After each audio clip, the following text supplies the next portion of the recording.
The lunch rush had already started to thin when she finally had a moment to breathe. Plates clattered in the kitchen behind her, the smell of fried onions and burnt coffee hanging in the air, and the low hum of tired conversations filled the diner like static. Emma wiped her hands on her apron and glanced at the clock above the counter. 2 hours until her shift ended. 2 hours until she could pick up Lily from daycare before the late fee kicked in again. Her feet ached in a way that had become familiar over the last 3 years, ever since her life had narrowed to a routine of double shifts, cheap meals, and sleepless nights. She was 28 but felt older, worn down by responsibilities she never planned for. Being a single mom wasn't what she imagined when she first found out she was pregnant, standing alone in a bathroom with a trembling hand and a cheap plastic test. Back then, promises had been made. Big ones. None of them had lasted. "Emma, table 7, the cook shouted. She straightened, forcing a smile onto her face as she grabbed a menu and walked toward the booth by the window. Sunlight spilled across the worn vinyl seats, highlighting a man already seated there. He didn't look like the usual crowd. No construction boots, no tired office attire, no family with restless kids. He wore a dark tailored suit that probably cost more than her rent, his silver watch catching the light as he checked his phone. Something about his posture, relaxed, confident, unbothered, made her hesitate for half a second.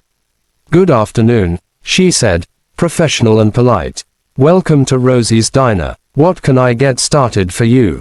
He looked up slowly, eyes sharp but unreadable. Not unkind, just distant, like someone used to being observed without ever really seeing back. "Black coffee," he said. "And your special?" "Whatever most people order." She nodded. "That'll be the meatloaf. Mashed potatoes on the side." "Perfect." As she turned to leave, she caught him studying the place, peeling paint near the windowsill, the cracked tile floor, the handwritten sign near the register advertising pie of the day. He looked out of place, like a character from another world dropped into hers by accident. While the coffee brewed, Emma wondered what someone like him was doing there. This wasn't a spot people stumbled into by mistake. Rosie's sat just off the highway, the kind of place truckers and locals frequented because it was cheap and filling, not because it was trendy or charming. She brought his coffee first, setting it gently on the table.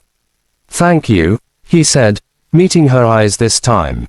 For a brief moment, something flickered there, curiosity, maybe even sadness, but then it vanished.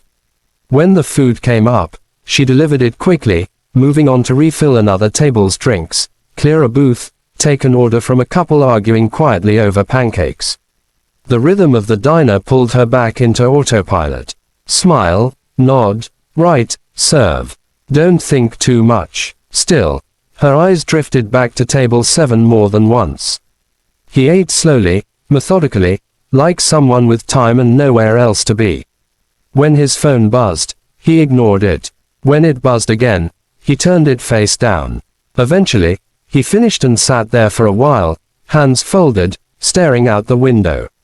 Emma approached with the check, placing it beside his plate. "No rush," she said. "Take your time." He glanced at the bill, then back up at her. "Busy day." She shrugged lightly. "Always is. Do you enjoy it?" he asked. The question caught her off guard. People didn't usually ask. They assumed. "It pays the bills," she said honestly, then added with a small smile, "most of the time." He nodded, as if that answer confirmed something he already suspected. When he stood to leave, Emma noticed how tall he was, how easily he commanded space without trying. He reached into his wallet, pulled out a card, and placed it on the tray.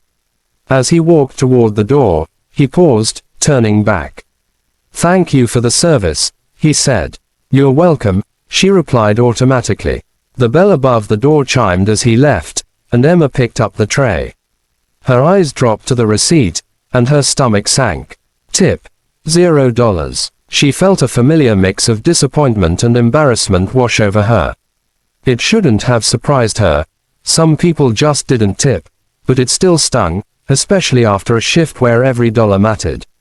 That zero meant the difference between gas in her car or another silent prayer that it would last until payday.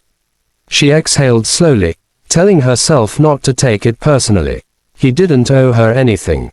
That was the truth, no matter how unfair it felt. As she went to clear the table, she stacked the plate and utensils together, then noticed something unusual. The plate felt heavier than it should have. She lifted it again, frowning, and saw a folded piece of thick white paper stuck underneath, partially hidden by a smear of gravy. At first, she assumed it was a napkin, but when she pulled it free, her fingers brushed against something stiff. A note. Her heart skipped, not with hope, but with confusion. She unfolded it carefully. Inside was a handwritten message, neat and deliberate. Sometimes the real tip isn't on the receipt. Beneath the note was something else. Her breath caught as she realized what she was holding. A check. Her eyes darted around the diner, suddenly self-conscious, then dropped back to the amount written in black ink. For a moment, she thought she was reading it wrong. That maybe exhaustion had finally caught up to her and her mind was playing tricks. But the number didn't change. $10,000. Her hands began to shake. No, she whispered under her breath. This can't be real. She checked the name printed at the top. It wasn't familiar, but something about it tugged at her memory, like a headline she'd skimmed once while waiting in line at the grocery store. She turned the check over, looking for some explanation, some sign this was a cruel joke. There was none, just a signature at the bottom, confident and bold. Her chest tightened as questions flooded her mind. Why her? Why now? And why hide it like that? Emma, her coworker Jess called from the counter. You okay? She jumped, nearly dropping the check. Yeah, I'm fine. She slipped the paper into her apron pocket, her heart pounding so loudly she was sure everyone could hear it. For the rest of the shift, she moved like she was underwater, each sound muffled, each movement slightly delayed. She refilled coffee cups she'd already filled, rang up orders twice, forgot where she set down a plate. When her shift finally ended, she clocked out with trembling fingers and sat in her car, the engine off, staring at the steering wheel. The check burned against her thigh through the thin fabric of her apron. $10,000. That was more than she made in 6 months. She pulled it out again, smoothing the paper as if it might vanish if she didn't keep touching it. Part of her was terrified to believe it. Another part was already doing the math. Overdue rent, daycare bills, Lily's doctor appointment she'd postponed twice because she couldn't afford it. She thought of her daughter's face that morning, sleepy and trusting, arms wrapped around her neck as she promised, I'll be back soon, okay. Tears blurred her vision. What if it bounces? She murmured. What if it's fake? She considered turning back into the diner, asking Rosie what to do, but fear stopped her. Fear of looking foolish. Fear of disappointment. Instead, she drove to the bank. The teller was polite, professional, unaware that Emma's entire world felt like it was balanced on the counter between them. Emma slid the check across, her voice barely steady as she said, I'd like to deposit this. The teller examined it, typed something into her computer, then looked up with a slight change in expression. This is a substantial amount, she said. Do you know the issuer? Emma nodded slowly. I met him today. The teller offered a neutral smile. We'll process it. Funds should be available within 2 business days, pending verification. 2 days. Emma nodded, thanked her, and walked out into the afternoon sun, her legs weak. She sat on the steps outside the bank, clutching her purse, and let the reality begin to sink in. For the first time in years, the weight on her chest eased, just a little.